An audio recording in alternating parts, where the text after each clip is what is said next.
que je vais vous dire maintenant va littéralement changer votre manière de créer du contenu sur YouTube. Oui, parce que YouTube est en train de changer, son algorithme est en train de changer et il y a de nouveaux formats qui permettent d'exploser aujourd'hui en 2023.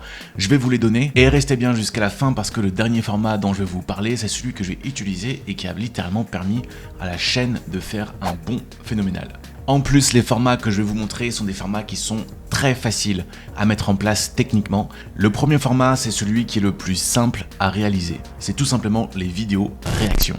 C'est la fameuse vidéo qui, il est vrai, est hilarante de Emmanuel Macron. Regardez, qui arrive en Polynésie française et qui du coup, c'est la tradition, se fait mettre plein de couronnes de fleurs qui sont magnifiques certes, mais il en a un peu trop.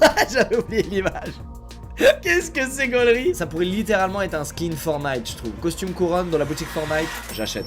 T'as sûrement dû les voir passer ou au moins en regarder une. Ce sont des vidéos en fait sur lesquelles on a des créateurs qui vont critiquer ou commenter d'autres vidéos d'autres créateurs. Ce format, il permet à plein de créateurs qui n'étaient pas du tout connus de pouvoir émerger et de pouvoir sortir de l'ombre sur YouTube. Et ça, tu peux aussi en profiter aujourd'hui en faisant pareil. Tout ce que tu auras à faire, c'est de prendre ta caméra, de prendre ton contenu, de montrer ton contenu à l'image et de commenter en fait le contenu que tu as choisi. Donc, t'as même pas à rédiger un script parce que tu te bases littéralement sur le contenu que tu es en train de décrypter, que tu es en train d'analyser ou que tu es en train de commenter. Alors attention, il y a quand même 2-3 critères qu'il va falloir respecter pour que ton contenu fonctionne. Le premier, c'est que le contenu que tu choisis, il faut qu'il capte déjà de l'audience, il faut que les gens en parlent et que ça soit quelque chose qui soit regardé. La deuxième chose, c'est vraiment d'avoir du contenu qui soit en rapport avec ta thématique. Ça sert à rien de commenter une vidéo de chat juste parce qu'elle a beaucoup de vues si toi ta thématique c'est la plomberie. Un autre point qui est vraiment important, c'est qu'il faut que tu ramènes ton expertise dans les commentaires. C'est-à-dire que quand tu vas regarder le contenu, que tu vas le critiquer, l'analyser, il va falloir que tu apportes de la valeur et que tu ne sois pas juste un spectateur du contenu. Il faut vraiment que tu donnes ton point de vue et qu'on comprenne en fait comment toi tu analyses et vois les choses. Alors pour te filmer en même temps et montrer du contenu à l'image, je te conseille un logiciel que j'utilise moi-même qui s'appelle OBS Studio. Tu vas pouvoir afficher ta caméra et en même temps afficher le contenu. Tu peux faire ça, ou alors tu peux utiliser Zoom, ou tu peux utiliser aussi un logiciel qui s'appelle StreamYard, qui est un logiciel en ligne que tu vas pouvoir utiliser de la même manière. Le deuxième format, c'est les podcasts vidéo. 50 000 € de vente en genre 3 heures. Là, ça me fait péter une mûrie.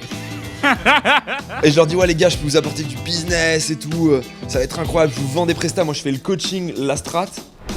Et vous exécutez, tu vois. Mais je sentais que Paco, il était pas trop chaud. Alors, j'ai fait une soirée de vente, avec des speakers, j'avais préparé mon truc. Il y avait 60 personnes qui étaient venues, donc déjà, j'étais choqué. Et j'avais dit, ouais, la formation, elle coûte 390 €. Et à la fin, je dis, qui est intéressé? Il y a 12 places. Mais là, mon cœur, il s'arrête. Il faut que tu aies une densité d'étalons incroyable. Et ensuite, tu peux laisser de la liberté. Tu peux transformer un étalon en chèvre, quoi. Genre, si t'es infopreneur, que t'as un business avec 4 personnes, c'est cool. Mais moi, j'étais quand même arrivé à un stade où j'étais maladif, je faisais des posts, je postais des trucs avant de l'annoncer à la boîte. Alors, ce format, il présente vraiment deux très gros avantages. Le premier avantage, c'est que tu vas pouvoir avoir un ou plusieurs invités. Le deuxième avantage, c'est que généralement ce contenu-là, il va être long. C'est-à-dire qu'il va durer entre 1 heure, voire 2 heures parfois. Alors le fait de pas être tout seul, ça va apporter du corps un peu à ton contenu, parce que tu vas avoir d'autres points de vue, tu vas pouvoir discuter, et ça c'est vraiment quelque chose qui est vraiment pas mal, parce que ça va permettre à la personne qui regarde d'avoir des points de vue qui sont différents sur une thématique.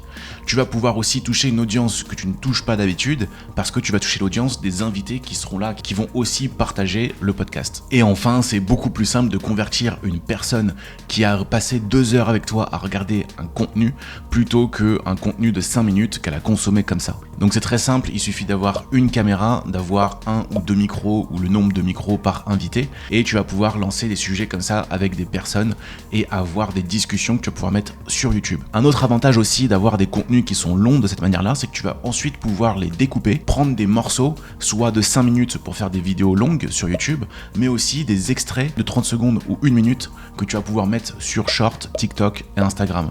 Donc avec un seul contenu long qui à la base est déjà très intéressant, tu vas pouvoir en faire des extraits que tu vas mettre sur plein d'autres plateformes qui va permettre aussi de faire connaître et ton podcast et de te faire connaître toi.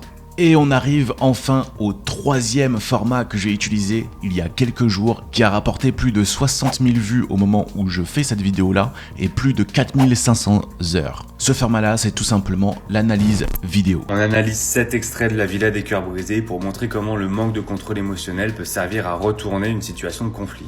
Mais allô, mais je suis personne, j'ai jamais dit que vous êtes jalouse de moi. Alors tu vas te détendre la pantoufle vite fait. Mais c'est quoi, bah, Moi je tu te m'as le dit, dis, non mais je tu préfère m'as dit te comment vous avez prévenir. passé, c'est bon. Je préfère te prévenir. Pour contextualiser, Martika ici se fait prendre à partie devant tout le monde parce qu'elle a fait quelque chose qui n'a pas plu aux filles, on s'en fout. Ce qu'il faut juste comprendre, c'est qu'elle commence le conflit en position de faiblesse. Pourquoi tu fais semblant pas comprendre? Mais moi... Jazz intervient tout de suite sur un ton fort et agressif. Si elle le fait, c'est qu'elle est en position de force suite aux menaces d'Anaïs, et elle doit avoir en tête qu'une réaction violente va être encouragée, soutenue, voire même va être valorisante pour elle. Mais attention, pas n'importe quelle analyse, l'analyse d'actualité qui est dans ta thématique. Parce que, encore une fois, le but, c'est de capter l'attention là où elle se trouve déjà. Peu importe votre domaine aujourd'hui, vous avez forcément des actualités, vous avez forcément des grands noms dans votre domaine, et vous avez forcément des choses qui se passent, des choses qui bougent, donc vous devez faire de la veille sur tout ça, et voir un petit peu ce qui naturellement provoque la discussion dans votre audience. Une fois que vous avez ça, vous allez prendre une actualité qui est bien chaude et vous allez en faire une vidéo analyse dans laquelle vous allez donner les faits, donc ce qui se passe,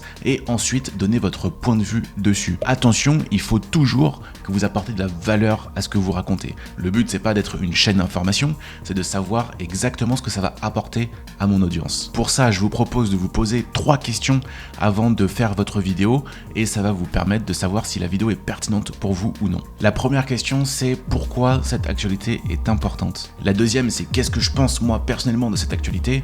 Et la troisième, c'est qu'est-ce que cette actualité va apporter à mon audience. Donc je vous reprends l'exemple de la vidéo que j'ai sortie il y a quelques jours dans laquelle je parle de Oussama Ammar qui est dans l'actualité business aujourd'hui. Donc je me suis posé les 3 questions.